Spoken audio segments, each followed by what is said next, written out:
Call the Parks Committee meeting for November 24th, 2025 at 4 p.m. If we'll all stand. Allegiance to the flag of the United States of America and to the republic for which it stands, one nation under God, indivisible, with liberty and justice for all.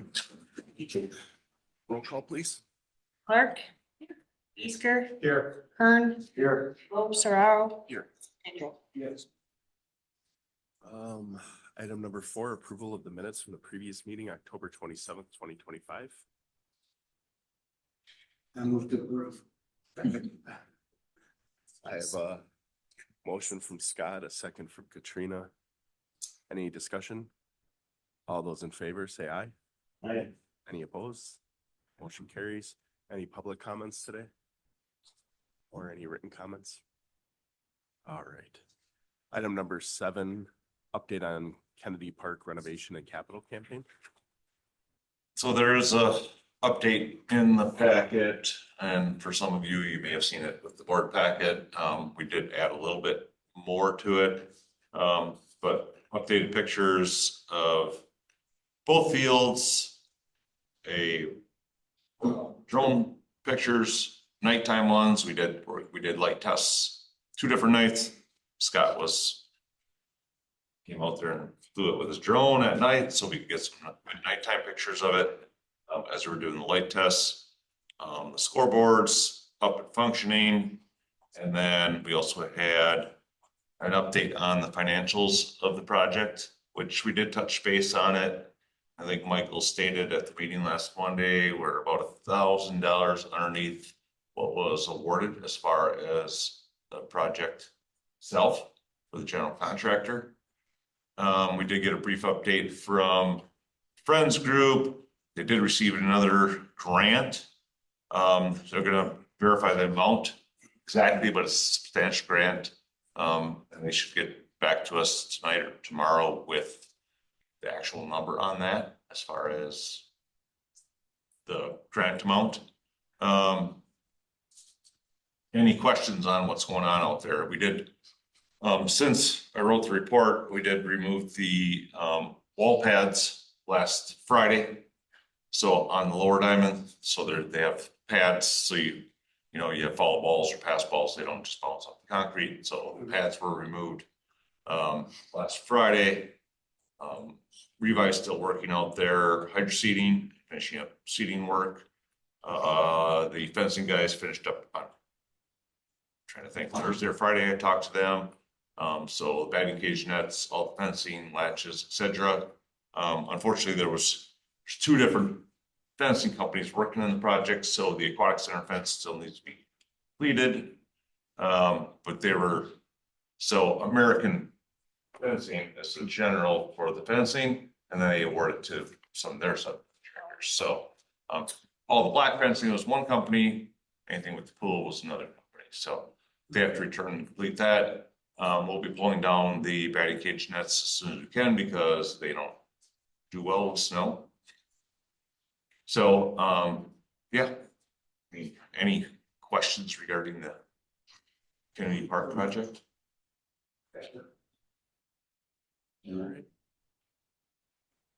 All right. We will move on to item number 8, update on Yellow Banks Disc Golf Course. So progress on the disc golf course has been relatively minimal at this point. We did receive the wood mats from Totem Mats that we ordered 2 months ago or so. Yeah. So we have those on site.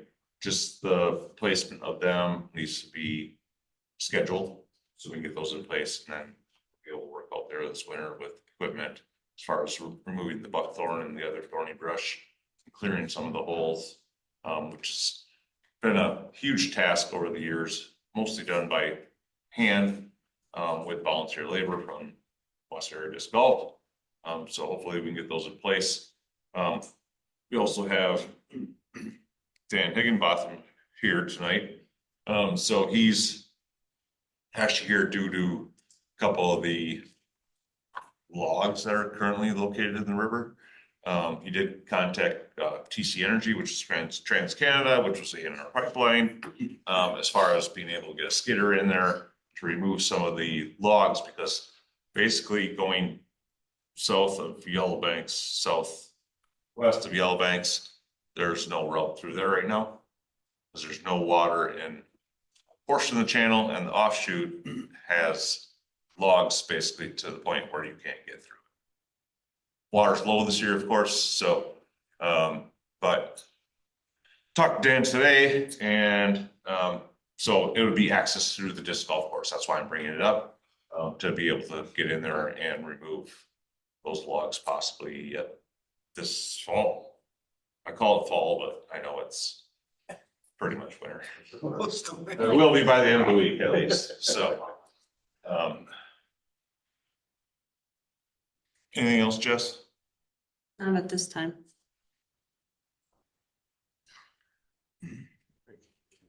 Many members, any questions? I have one. Does the village remove those logs, or is that the So volunteer group of people that? that's a complicated question. Oh, okay. So Dan may have an explanation for some of it. But back in 2012, village did contract with a private contractor to remove logs, stumps, out of the river, because we're promoting use of the river. Right. So we did hire a private contractor who did some removal for the village at that time. Since then, we have not done any. I mean, yes, we're promoting the use of the river, but the biggest thing as far as a kayaker is you have to be prepared to get out of your boat. Right. That, I mean, if you look it up on the DNR website, you can't expect it to be. But if we're promoting the use of it, is that something we want to be involved in? For the most part, it's been volunteer labor since then.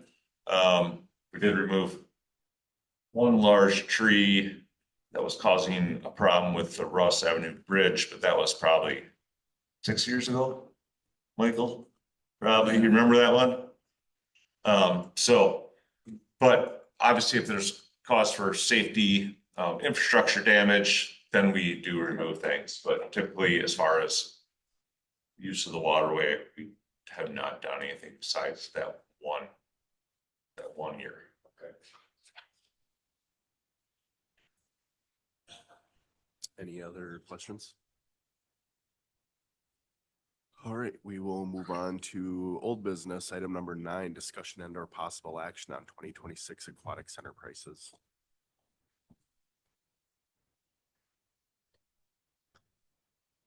So I put a lot of information in there. And I did contact Merrill, contact Cedarburg again. I did contact Hastings, which we talked about last month, because Hastings and Cedarburg are basically the same facility as we have as far as what's out there. Also included the budget. And then I also gave a report in there of daily passes sold. It's a 9-page report. Yes, I know it's quite lengthy, but as you can see, we sell a lot of daily passes. I mean, 300, 400, 500 daily passes in a day is a huge amount. And as Katrina pointed out before the meeting, we didn't sell as many memberships to just the aquatic center. So a lot of people are just doing daily passes, I'm assuming, instead of buying memberships, just due to, we have a 79-day season typically, and then we're probably open less than 70, depending on the weather, cold temperatures, rain, etc. So, and we have those numbers. I mean, if you want to know exactly how many days we're open, but it typically 79 days the last 2 years is what our season has been. The upcoming one should be similar. Should be closed on the 23rd of August, opening on the 4th, 5th, I believe it is. So I didn't put any recommendations in there. This is a committee discussion. Committee should, if they want to recommend any changes, because I don't want to recommend changes, because committee should based on the information you have, you should be looking at what's out there and if you have any recommendations on changes for it.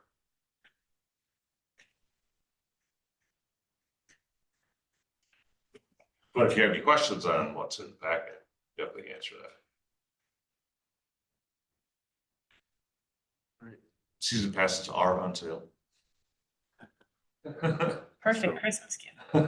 So we're selling them right now at our current rate. Yes, yes. We figured, I mean, we don't sell a ton in December anyways. So if somebody does get a deal, they got a deal, but we're not losing out on a ton of money. Not like we're losing thousands of dollars. It'd be $40, $50. We sell 4 or 5 in December. So depending on if the rate changes. Committee members, any discussion? Well, I think it's a great value for our citizens. But as everything else has gone up, I think we need to increase too.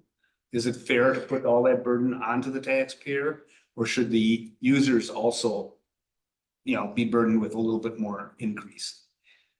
It's tough. I don't want to have to do it, but I think it's a smart thing to do and keep doing, instead of having all of a sudden a big jump. We need to do something to help stop the bleed, so to speak. So I would go for a raise of rates. I'm not sure exactly where that should be though.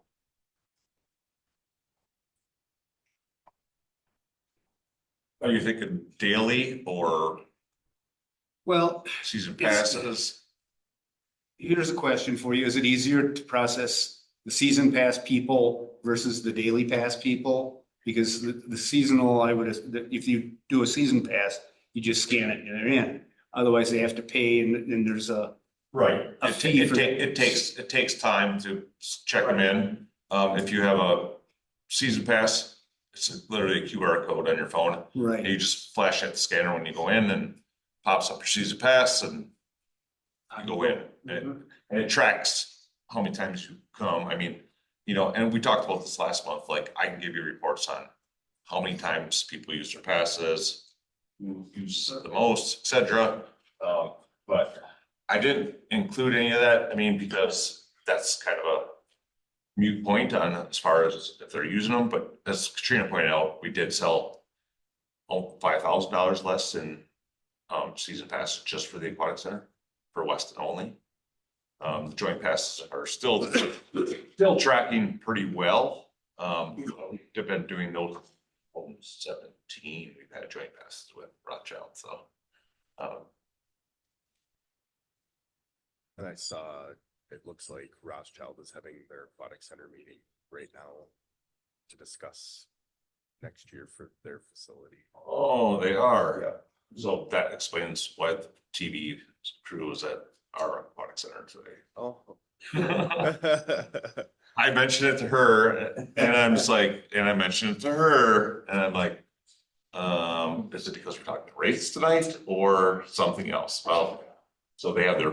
I had just looked to see if they had any conversations about this type of stuff, but I think it was at 4:00. They have the joint pool commission, so it must have been the joint pool commission was meeting. Yes. Yeah.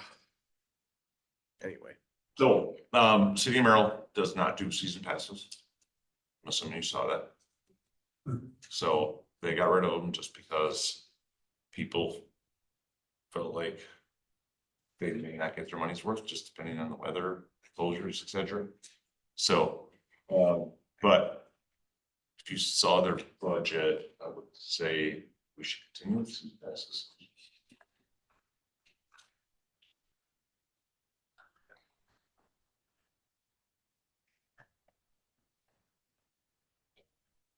so I guess just to kind of piecemeal this a little bit, do you all, well, any other discussion, I guess, as far as your thoughts on rate increase or where we stand with that? I guess I was curious how the rest of the committee felt about increasing all of the groups versus just the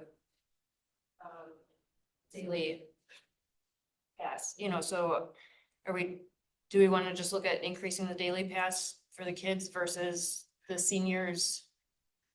And the other, you know, the, what do we call them, non-swimmers? Mhm. The dry land people, so do we want to? What's the feeling? Do we want to discuss all of them or just the one? Day pass? To me, I think the people that are using the pool should be paying. The visitors that are there, you know, the $2, I think that's just fine. It's just that they're taking up space if we get crowded, which, you know, doesn't happen real often, I'm sure. Mhm. But to me, the season pass could go up a little bit, but I think the daily user probably would be where we'd want to increase a little more. I agree. That makes the conversation a little bit easier. Yeah, if you look at the breakdown of the 9-page report, our biggest user is adult, youth, daily, and then after 5. So, I was surprised at how many people come after 5, I have to say. but I mean, most people work till 3. So, you know, I mean, yeah, Yeah. the numbers like look good as far as coming after 5 PM. I mean, it was 6 PM. You know, then we changed our hours from closing at 8 to 7, so then we moved it to 5 instead of 6. And we do have a lot of people that show up after 5 o'clock. Yeah. And it is a great rate to come in at that. So.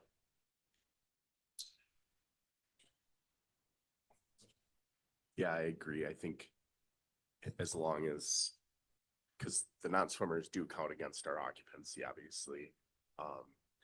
They don't really, Oh, they don't. no, so it's 867 in the pool. Oh, okay, so. So 867 in the pool. So do you, Yeah, so when you're, Standing straight up and down, like, so when you're counting occupancy, you're talking about people that are paying for swimming. Yeah, because literally, we allow 1,000 in the fence.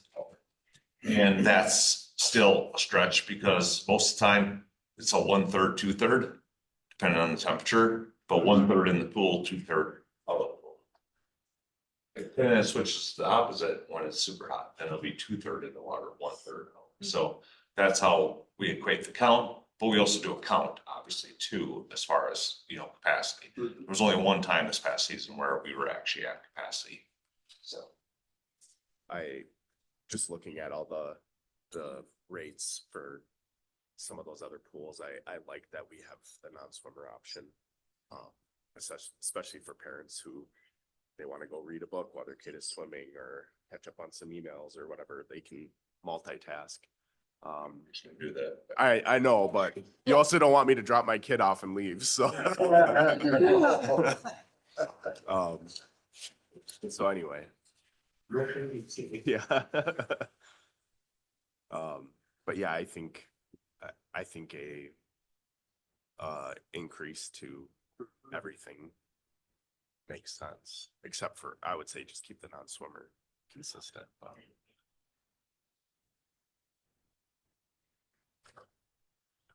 I guess, does anybody have some recommendations or thoughts on that? So, I mean, we had talked previously about doing a resident, non-resident rate, just possibly due to what may eventually happen. We would prefer not to do that. That's gonna get muddy. We've done it before. If I was to suggest anything, I would say $1 on the daily rate from 5 to 6. After 5, increase that to 3 instead of 2. Seniors, non-swimmers, I wouldn't touch them. I mean, I'm getting head nods, but I mean, this is what you guys want to do. No. yeah, But just based on my review of prices, that's what my recommendation would be. CWAS is up into $5 next year. If you look at theirs, in 2026, they're upping their pools to $5. Our facility is still premier facility in here. So I think the additional $1 per day, and you can still come for 8 hours for $6. That's a bargain. I mean, you can't go anywhere for $6. I can't even leave the house with $6 in gas. So, and as far as the season passes, I mean,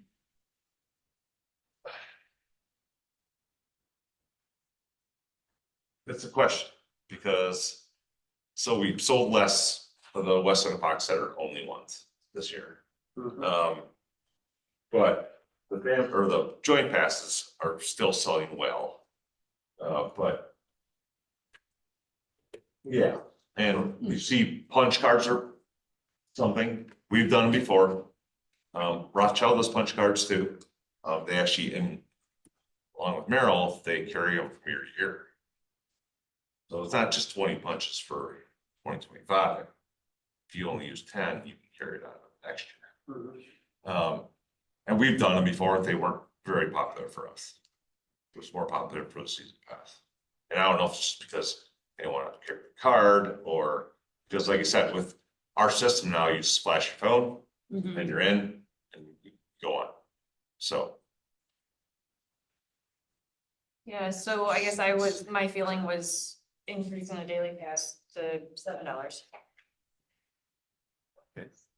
It's been a significant amount of time since we've increased prices. I'm good with leaving the non-swimmers and the seniors where they're at.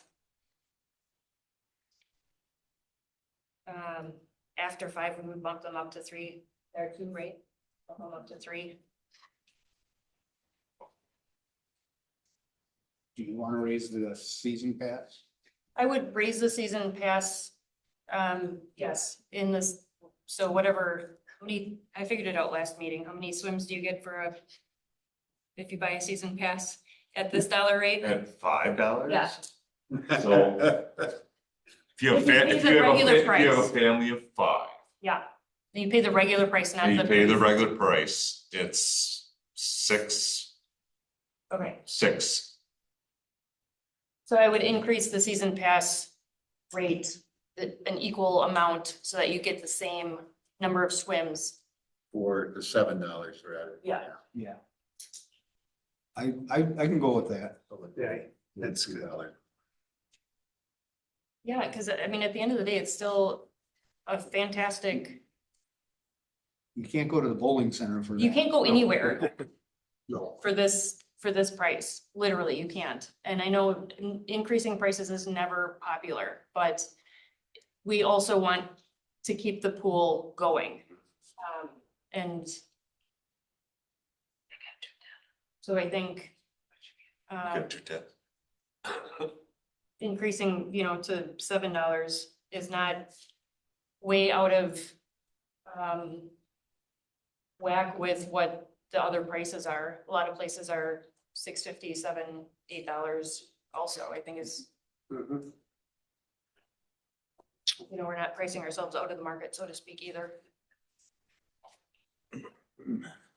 So the daily pass is actually for an 8-hour swim? Is that, For as long as Yeah, you want to be yeah. there. We Or you open, can we- stay- we open at 11, close at 7, except for on Sundays where we open from 1 to Okay. 7. okay. So.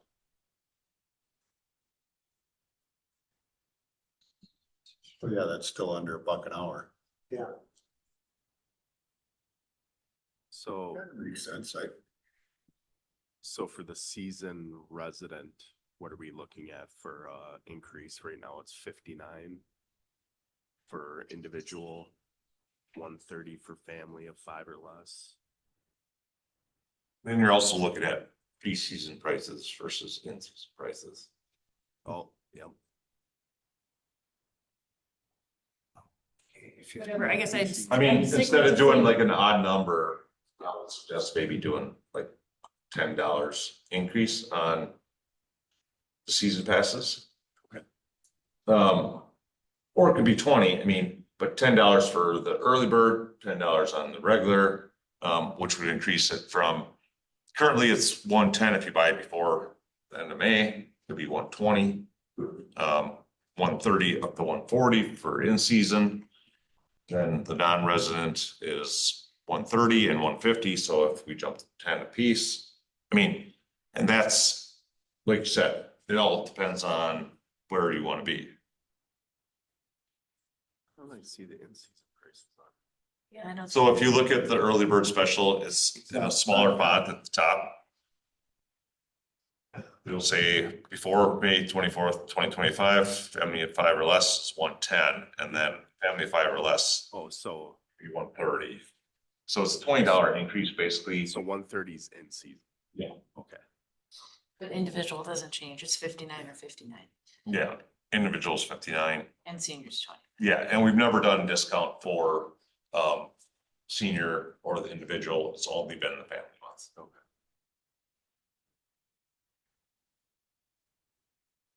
I did the 130 price, but if you wanted to make sure, just increasing it so they would get the 6 swims. Cause it comes up to like 5.2 swims and it's $20 less, but then it would be 190, and I think that's too big of a jump. From 130 to 190, to do it exactly as Sure. your 5.2 swims. Yeah.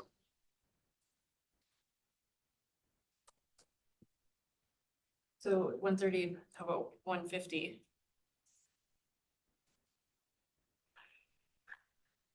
That's for the preseason and family. That would be the regular. So it'd be a $20 jump. And then still do a, Then you could do 130 for your preseason. so do it, yeah, $20 discount for buying it early. So then it'd be 130. 30, 150. Yeah. Non-resident would then be 150, 170. So it would be 170, 190.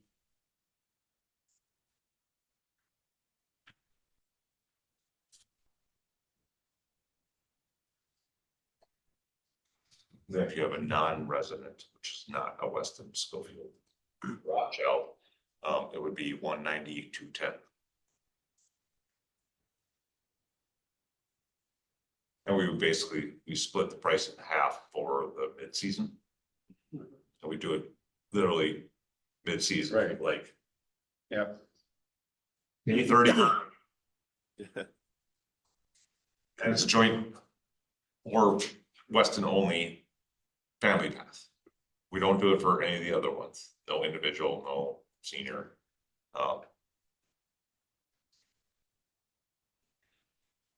So $20 increase maybe. I think that's good. Yes, Mike.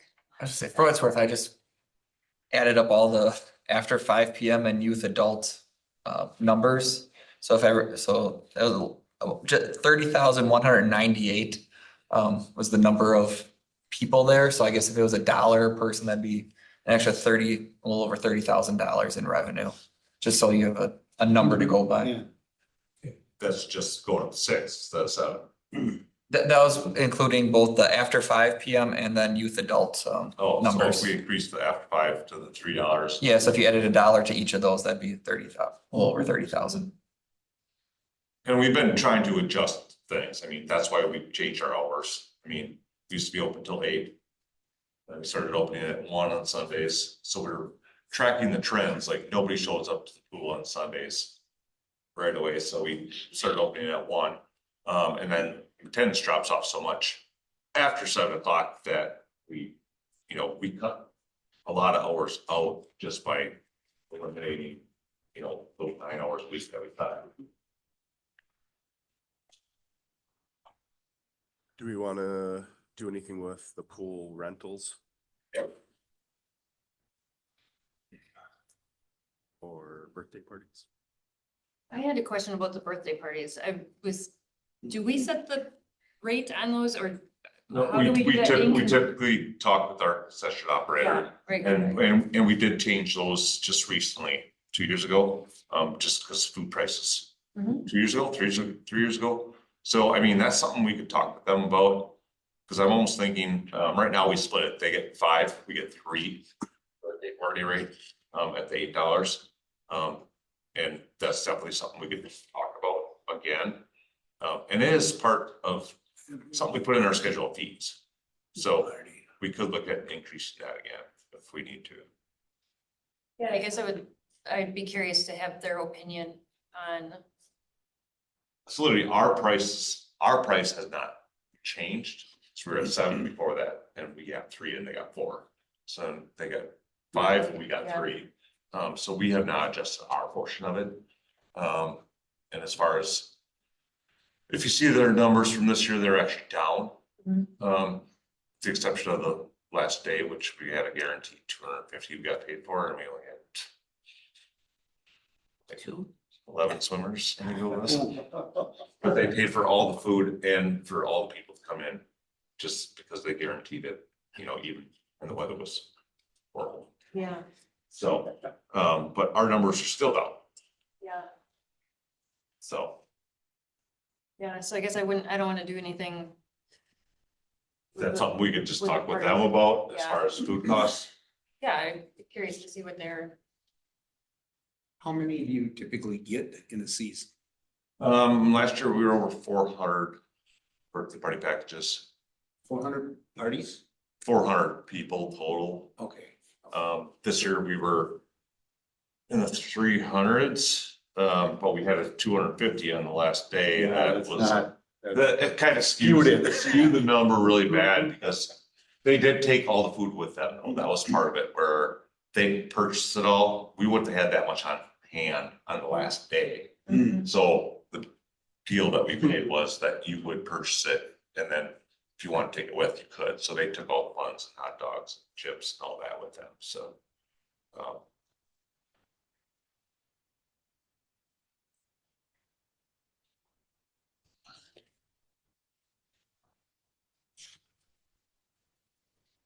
does anybody, my last thought is, I had mentioned it last month, potentially giving a discount to veterans and or their families. Do you guys have any thoughts or feelings on that? It would just be something we could do as a feel good to the community.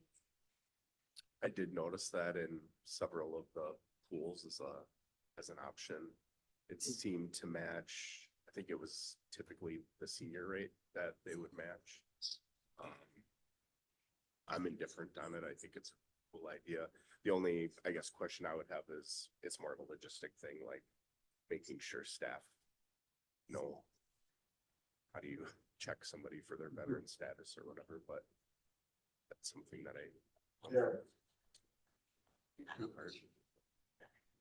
Yeah, just with military ID. Do you have any thoughts on that, Sean? I was just looking through, the winter one and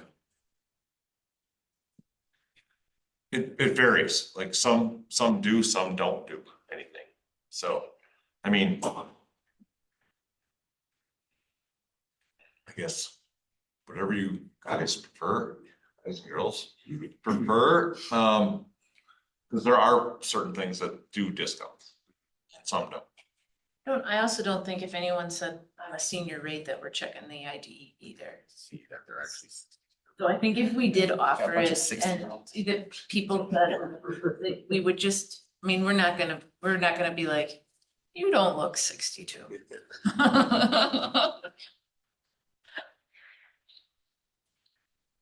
So I guess, I mean, if we offered the rate and just posted it.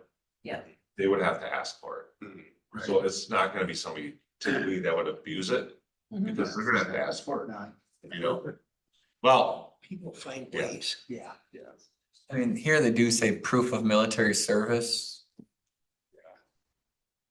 I mean, I don't think it's egregious to, just say, expect to, because most veterans know you show your military ID for a lot of things.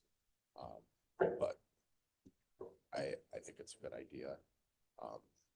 So one, I guess, how does the committee feel about that? And then would you want it to be a discounted rate of, I guess, how discounted?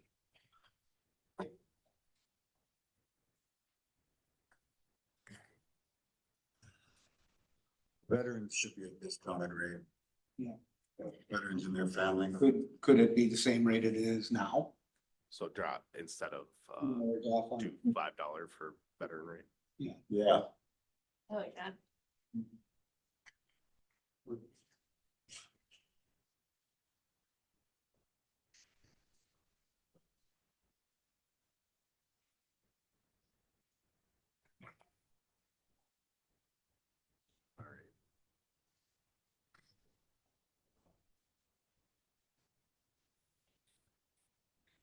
So what we have proposed is $5 veteran, $7 daily, $3 for F5, correct?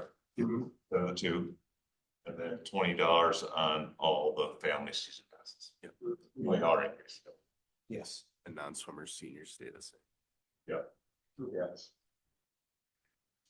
Are there any other numbers you think we would need to look at that I'm missing? I think we, It's just the rentals. oh, the pool rentals. Yes, which you brought up. I mean, we're basically covering our costs as labor rates keep going up. And we're a minimum of 8 to 9 on staff. So 8 to 9 staff members there and unfortunately, I'd say like $12, $13 an hour. So if you take 9 times 13, we're at, over $100 per hour. So, and that is based on the size of the group. So $113 an hour, $150 an hour rental. We're not really covering any other costs. This is just labor we're not getting off. No Labor. chemicals, heat, lights, etc. So definitely could look at increasing it. Our night rentals have, Yeah. they fluctuate quite a bit. I mean, we have certain ones that come every year. McDonald's comes every year, Deck comes every year. What else do we have every year? So there, I mean, we have a few that come every year as far as that. And we may have something additional this coming season due to the World Horseshoe Championship being a Green Tournament. They have contacted us already as far as running an event in July. We don't know if it's gonna be an event or if there's gonna be a pool on a Sunday afternoon, evening. But our rental rates, like I said, it's 150, 175 and 200. And we did adjust those actually not that long ago. 2021 after COVID, because we had to increase our rates for our staff so much that we had to increase the cost for it. So, But probably not unreasonable if you did 20 for the passes, that you would do 20 on the rentals and just be consistent across. Still a value. It's a good value. Yeah. It would be difficult if you had 100-person party to host it for $200 anyplace else. Yeah. 100 people at $5 a person, it's $500. Yeah. So, I'd go for the increase. Increase it 50. We can always go up more. We don't want to get Typically, are sticker those shock. like, do they rent like for like 4 hours or? no, we do 1 or 2 hour rentals. Oh, We okay. start them at typically 7:15. Okay, So 15 minutes after we close, we actually close at 6:45. Get the pool empty by 7. Give us a little time to clean up, and then we do either a 1 or 2 hour rental. And we have done some morning rentals also, specifically on Sundays because we don't open till 1. But otherwise, swim lessons, we don't really have rentals available except for on weekends. So and Sundays are good just because we don't open till 1. It's nothing cooler than ordering here.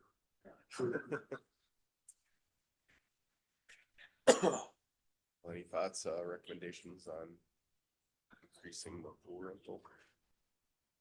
I think we should go with the $20 more per rental on those per hour. 150 to be 170, 175.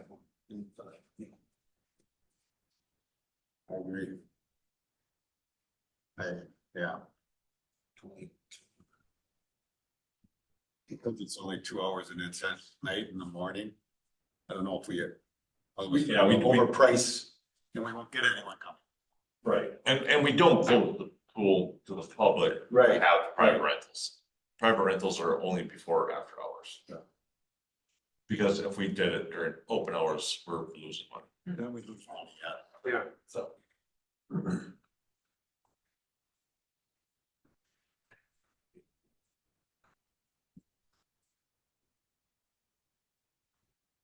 I can see that motion forming. Yeah. Who's gonna make that motion? As chair, I will not be making that. I think we know the intent, we have the amounts, discussed them. So, Maybe you just make a motion. If everybody's in agreement, you make a motion that we increase the rates as discussed. I so move. Second. All right. Yeah. I have a motion and a second. Any further discussion on that? All right. With no other discussion, all those in favor signify by saying aye. Aye. Any opposed? That motion carries.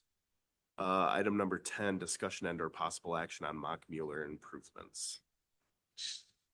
so, Mount Miller Park, we've discussed the last two meetings pretty much, since the fall discussion kind of died off. And there's been some discussion as far as when the sewer and water will be put through on the north end of the park at Mock Mueller, and if there would still be any thoughts on, improving that north end. Additional restroom facilities, possibly another shelter, because the park is the most popular one we have for rentals right now. And there is, parking available, there's field areas available. Is that something we would want to start to plan for? I mean, get it in the CIP, and continue to plan for some improvements there. I mean, and I know we were talking huge on the pickleball stuff, like huge amounts. But is that in future discussions? Like, do we want to add pickleball? I mean, are we, because everybody else is doing it, doesn't mean we have to do it either. So, but do we need 16 courts? Do we need a 120 by 40 shelter, for that? So it's literally, do we want to possibly get costs to do a master plan out there? Because we've actually never done one for that park. Park's basically been built on, well, most of the park's built by our public works staff. But it's been built and designed by somebody from Public Works initially. And Don's not here anymore, but he did the original plan. Pretty sure back in 2003, 2004. So we've, it was just, staff putting together a plan based on the acreage we had there, the 31 acres of area that was available at that time. So. Do you want me to get some CIP numbers together for shelter, restrooms? Definitely restrooms, I would say, and probably improve the shelter. If it is our most popular park, we can generate revenue off it, the more we improve it. We had something in CIP. Are you looking, Michael? See you concentrating. Yeah, I have like I said, I wouldn't say it's the- placeholder in I wouldn't say it's the 2028 most for visited park. but 300,000. Rental wise, that's what I mean. Because the dog park is our most visited Right, park yeah. throughout the year. Kennedy Park probably beats all attendance records in one baseball tournament weekend. You know what I mean? Like, Right. they have more people in one weekend with the pool than all the other parks put together. But as far as rentals, Mock Mueller's become the favorite. For the pickleball stuff, to me, if it were to be done as just a small and see how it takes off, and that it could be expanded in the future, should it, should the pickleball courts and area be used a lot? With the Wausau having as much as they do, I don't know, will this take off like crazy here? Well, I was informed that the YMCA did hire somebody that actually is a pickleball coach trainer now. Yeah. Recently, the last few weeks. Which they hadn't had before. There again, You you should Shane play. your gem at the YMCA. The Y. He's a coach. I know he is. I know he got certified to train too, but I was just informed like within the last 2 to 3 weeks that they did hire somebody just for pickleball coaching. Which is my first experience I was in Florida. And that was my first really experience of seeing it, watching it, et cetera. And this is quite a few years ago, almost 10 years ago already. You know, so around the time it actually came here at Marathon Park when they converted tennis courts to pickleball. So So that was one option internally we had put together, kind of initially looking at where water and sewer would come through on the north side of this kind of the property line. And this would be a additional restroom facility. This is a 16 court layout, but I guess, you know, to that point, if it was 4 courts to start or something, you always would have room to expand and Yeah. you know, and that utilizes then the existing parking lot. then you have to realize that your restroom shelter area, if there's pickleball right next to it, they don't work well together, except for the pickleball people that are using the shelter. Right. Because you wouldn't want a private group there, and then there's 4 courts of pickleball taking place right next to it. Right. Because that would be, if you've been around it, it's very noisy. Michael, is that off the north of the parking lot? Yeah, so that baseball field is right here, like all the T-ball fields, like this is the northernmost T-ball field. Yep, okay. Unfortunately, I don't have a zoomed out one that, you know, Christensen's property line is pretty much right at the top of the screen there. Yep. So below that is that where the park shelter is? Yep. Yeah, so this is the very tip of the parking lot. Parking So like Okay, so, yeah, everything else is below that. below that. Okay. Is there an actual creek in there, or is it just like wetland, where it's? There's a pond back there. It's a pond there. Yeah. And a cattle cistern, Mhm. right, Jess? Yeah. Still in the old pasture, still there. We had somebody that asked us about it a month or 2 ago. What's that big concrete culvert up there in the woods for? It's a cattle cistern. They'll be thirsty. Yeah. Yeah, I just think it would, especially with that being one of more populated areas of the village. It's expanding right now. We have a new subdivision going in up there. We know the potential for future subdivisions going up in that area. I think it makes sense to Nice. improve and expand on that park to make it, yeah,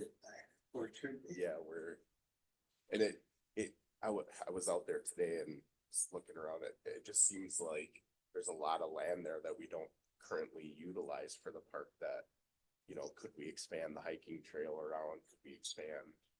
So we did utilize that. We had a disc golf course over there. Oh, okay. Yeah. And then we had some problems and then we removed it. So we had a 12-hole disc golf course, went through the woods, went in that whole prairie area.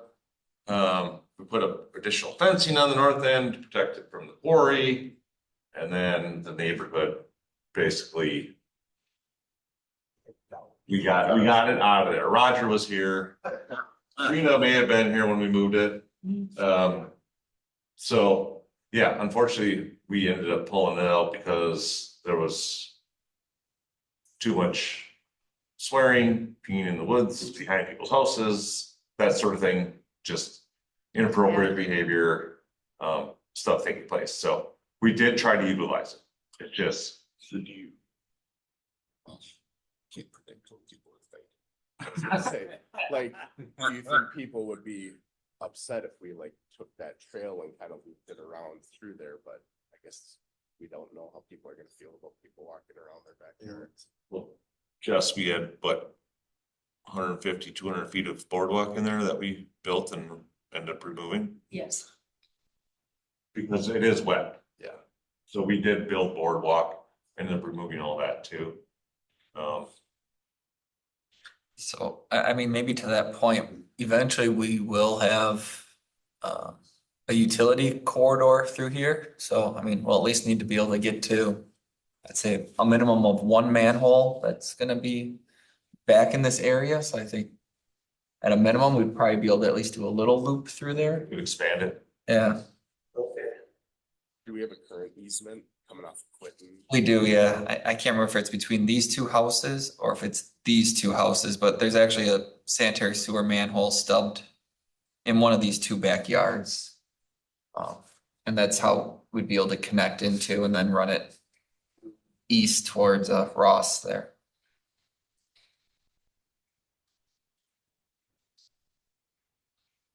You can see the pond there too. Yeah. Do you? So I know we're. I mean, if we are looking to do some planning. Yeah. We're talking planning right now. This is a planning session because we're talking about what we should do out there. You know, should we look at doing a master plan? They're not super expensive. We did, you know, the one for Prosper and the one for Kennedy. They're not super expensive, but we could get a price to say, you know, what would the master planning process cost us for this part before we move forward with anything else. Yeah, I would definitely want to see what the pricing is for a master plan. I think we were, And I think the park itself should have a master yeah, I think we're 3,000 to 5,000 per master plan, somewhere around there. And part of that master plan process, which is nice. We is processed it too, and- for the improvements. And then you can get some citizen feedback from the neighborhood about what they'd Yeah. like to see in that park. And Better than just going ahead willy-nilly and we're gonna put this here, we're gonna do that. Have it planned out so that it's here, it can be done in even in segments. And we're gonna be serving more people there. Well, the people from the town, I mean, that's right on this town's edge too, so we probably use it. Most of the park was purchased with the town. By the way. I think 17 acres was part of the parkland dedication from Tappy. And then the village and town purchased additional 14 acres on the north end together. With grant.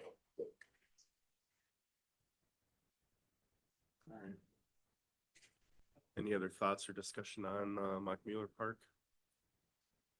Would you like a motion? Okay. Yeah, I mean, if you want me to look at a master plan price, cost estimate, and then I'll make the motion to get a cost estimate for a master plan for Mockmiller Park improvements. Motion from Kern. Do I have a second? Second. Second from Roger. Any other discussion on that? Right, no discussion. All those in favor say aye. Aye. Any opposed? Motion carries. New business discussion and or action on Kennedy Park hosting a concert off the square with Wassa events on August 18th, 2026. I had an RFC in the packet, but Wassa Events has asked us about hosting again. They really don't need much from us and it was really well received. I think that we would want to do this again. The only change that I proposed in the RFC is we did charge them the event permit cost, which was $100. I think we get way more than $100 worth of value from it. So I would still have them complete the event permit, so it would be on file with a certificate of insurance, but not charge them for the event because they take the cost of the generator, the stage, the band, and provide all the volunteers.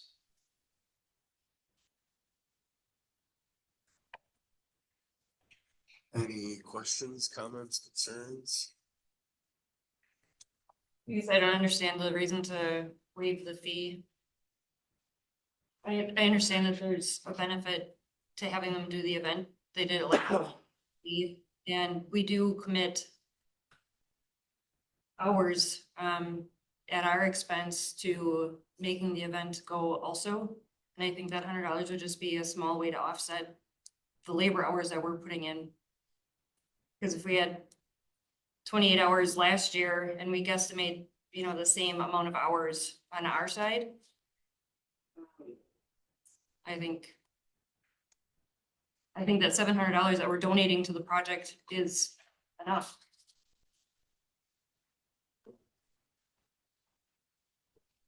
Any other thoughts on that?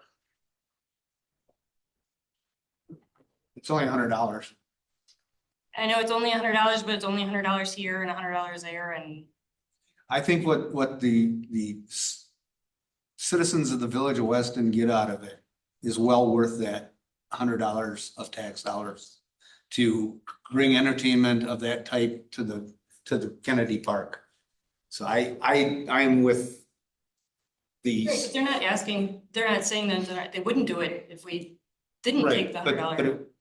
to me, the $100 is nothing compared to what we get out of it for the village. Okay, so what's the justification that we charged them $100 last year, but not this year because the event was successful? I So- was actually surprised that we charged them $100. Well, I mean, Yeah, that's, reading this, so. Yeah, and I think we had some hesitation last year on what would it mean for staff involvement? Would it be successful? Would people transition from downtown to come out here? And this year we just, I feel more like we had proof of concept, where last year it was the first ever concert off the square. They had never done it off the square before. So I think we just had some hesitation on how would it go. Did the 28 hours of staff time, does that include the Metro PD presence there? Or- That does not, but they did not receive a dedicated officer. They had there was both a deputy and an officer there that milled around, but they were not dedicated solely to the event. Okay. It was literally marking off the parking area in cones, because we did have them park to the west side of the big baseball field where baseball parks, but we did cone it and made it so people could understand where they need to park with lines, et cetera. And then putting out barricades and then taking down barricades. And it was literally me and a couple other people that attended the event anyways, to put up the barricades and then take them down at the end, after the road needed to open back up. So the food trucks are parked on the road. I know Wassa Events comes to the Tourism Commission for some dollars on some events like the Wings Over Wassa, stuff like that. Did they come to us for any tourism dollars on this, or what have they in the past? They did not last year. I do anticipate that they would this year, because it was successful. I don't know what that ask would be. But they did not last year. I guess that's one question is if we're considering dropping $100 fee, are they gonna potentially then still come and ask for tourism dollars and then we're gonna give them that?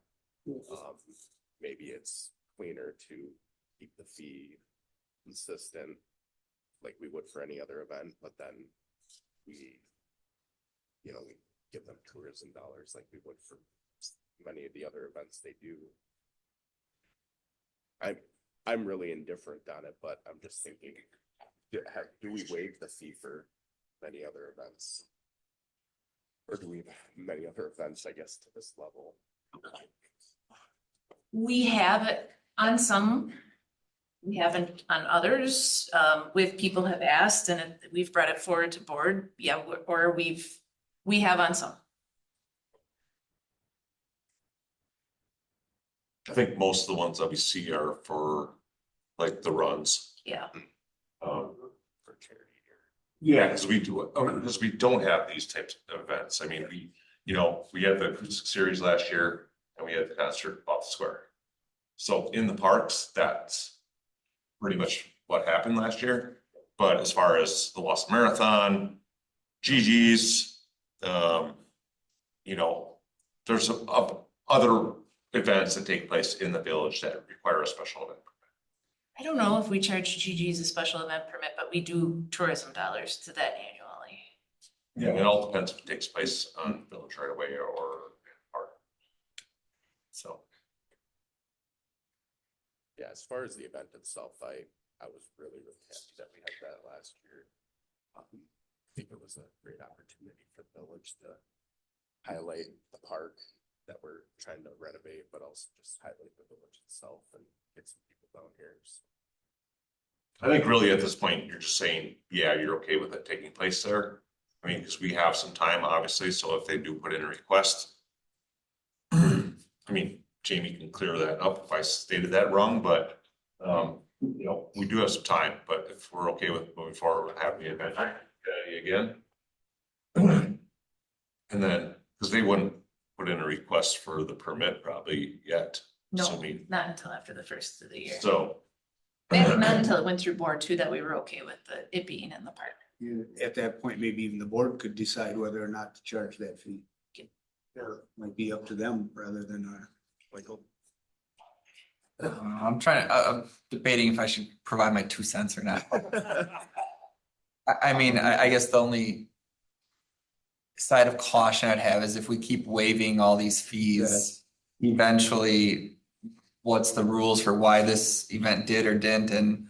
And I still haven't been able to get back to my 2010 staffing levels for public works. So if now, every week we've got an event or more that, we're dropping off barricades, we're picking them up, and we talk about subdivisions keep growing, we're adding more things to do for staff.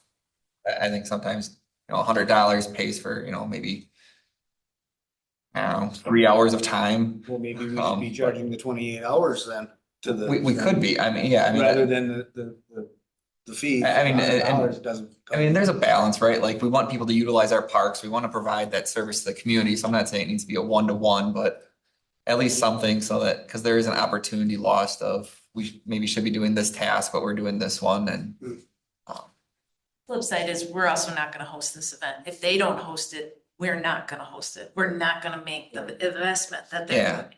but I mean, if they're not asking for the fee to be waived, And equally balancing how I say this,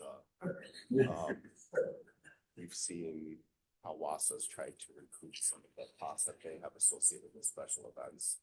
And you want to balance it with, we want these events, without saying you're too much of a burden on us, because we're not at that level. From my perspective, like Weston doesn't have a lot of opportunities like this, and I really like that we have this opportunity. But yeah, $100 is a small thing. So yeah. well, any thoughts on a motion one way or another, with or without the waiver? I make a motion to go ahead with hosting the event, but maintaining the $100 fee. I'll second that. All right, I have a motion and a second. Any other discussion on it? No other discussion. All those in favor say aye. Aye. Any opposed? Motion carries. Future items, possible next meeting date, January 26th. Topics for future meetings, Kennedy Park user agreements, park shelter fees, field rental costs, and maybe something about Mockmuller. Remarks from staff, Sean. So I did have a report in the packet. If you have any questions about it, we are still working at Kennedy Park. I don't know if you've been through there lately. I don't know if you saw, we moved gazebo from the current farmers market to the park. We moved it last week. They did get an Eagle Scout that completed the new railing and sides on it Saturday. They painted it the weekend before, so they're still working. They finished that up. We did have Revi is still working on the landscaping at Kennedy. The batting cage nets were completed. So we're getting close as far as, progress on that project. For this year, we're gonna leave the restoration for Yellow Banks till spring. We did a little bit of topsoil work. If you saw, the dock got removed and it's sitting on the parking lot currently. So staff completed that. We're gonna barricade it shut just to keep people from driving in there over the winter and so it doesn't get plowed off accidentally. So still a lot going on. We'll be pulling down the batting cage nests. They just went up and we're gonna be pulling them down before snow flies.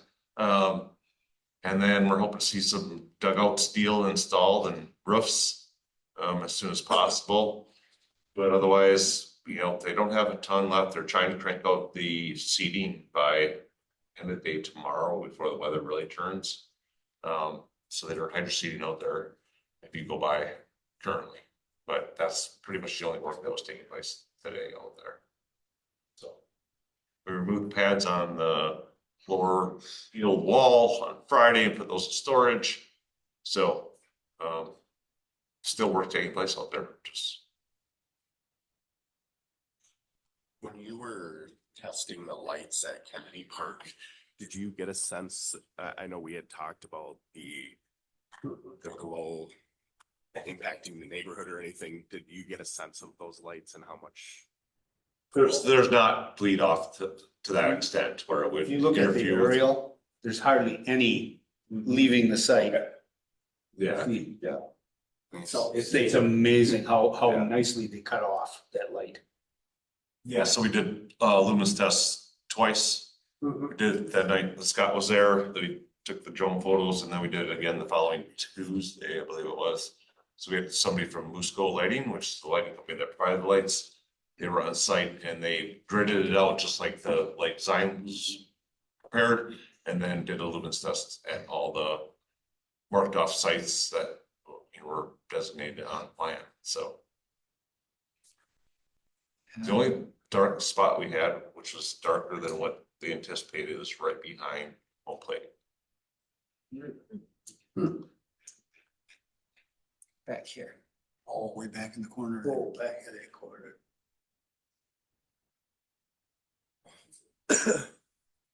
It is amazing to be out there at night when it's lights on. That's really cool. And then I was taking my daughter on some driver's test stuff, and I stumbled across that waterfall refuge for the first time, which I didn't even know existed. I got a picture of the repair. Oh, it's, I want to see it. I'm glad. It's all done. I walked up there, I was like, oh, I'm gonna lose my ankle on that. Is there typically water there year round, or did it? It is very dry right now. Seasonal, so I mean, even if you look at those storm ponds along Weston Avenue across from like the golf course, I mean, they're dry right now, but if you go through there in April, May, they'll be full, so yeah. It's very dry right now. Water levels are very low in the river. We anticipating them increasing too much, but it's supposed to rain tonight, right? Yeah, it was just funny because I brought my daughter there and she's like, it's a waterfall refuge. Where's the? The water for the fall. Yeah. I said, yeah, it's a dry year. Yeah. Anyway, any other questions on the report? I have one off topic. I went to the dog park for the first time this year. What's going on? Is it holding pond there? What's going on? That's a new swimming pond, right, Michael? I don't know. Yeah, I was so- gonna ask Michael or Sean, I'm like, what's going on there? Yeah, so at Kellyland Park, as part of the Fuller Street reconstruction and some of our stormwater requirements for the state, we did, that area had a kind of a depression already, so I think went down about another 4 or 5 feet. So then there's a storm scepter before that, so any grit from the road kind of gets filtered out through that, and then remaining water will go into the pond or the flat spot there. And for the most part, when it rains, it'll have some water in it, but it's real sandy, so it should infiltrate through pretty quickly, and it'll be a green space for soccer or flying kites or whatever else anybody wants to still do down there. Yeah, cause I'm like, boy, it looks like a storm sewer runoff, like they planting grass on it. Yeah. They must be putting soccer fields back in. Okay. Yeah. Makes sense. I see where it's going. You can see it where it's going. Oh, yeah. It's But pretty much wrapped up too. Yeah, I think they were there Sunday and it looked like they were completing it. yeah, so unless we, As far as the seating. we get that 100-year flood, it might have water in it for a few days, but otherwise it should be a grass field. I mean, Mockmiller Park is actually the same way. That northeast corner is a runoff pond for the parking lot and the other areas of the park, but I think I've saw water in it once, maybe my entire life, so. Anything else on the packet? All right, any other remarks from staff? Remarks from committee members? Scott? I have nothing. I have nothing. All right, I'll take a motion to adjourn. So move. Second. Motion in a second. All those in favor say aye. Aye. Any opposed?